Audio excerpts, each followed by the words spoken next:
केस तालुक्यातील विडा येथील आठवडी बाजारातून 15 वर्षीय मुलगी बेपत्ता, मुलीचे अपहरण झाल्याचा आईचा आरोप आहे। बीडच्या केस तालुक्यातील विडा येथील आठवडी बाजारातून 15 वर्षीय अल्पवयीन मुलगी बेपत्ता झाली आहे। आईच्या फिर्यादीवरून केस पोलीस ठाण्यात अज्ञात आरोपी विरुद्ध अपहरणाचा गुन्हा दाखल करण्यात आलाय। दरम्यान 5 आरोपींनी मुलीचे अपहरण केल्याचा आरोप आईने केलाय, तर 5ही आरोपींच्या विरोधात पोस्को अंतर्गत गुन्हा दाखल करावा अशी मागणी संशयितांचे नावे देत पोलीस अधीक्षकांकडे निवेदनाद्वारे मागणी केली आहे। बाजारात गेलती सामान आणायला मुलगी आमची, ती बाजूला गेली, ती 5 जणांना अपहरण केलं तिचं।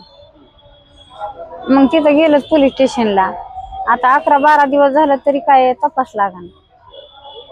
मग एसपी साहेबांकडे गेलतो अर्ज द्यायला।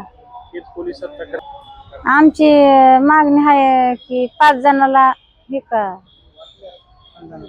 5 जणांवर अपहरण केलंय म्हणून आम्हाला एसपी साहेबाला मागणी आहे की 5 जणांवर गुन्हा दाखल झाला पाहिजे। आम्हाला मुलगी पाहिजे।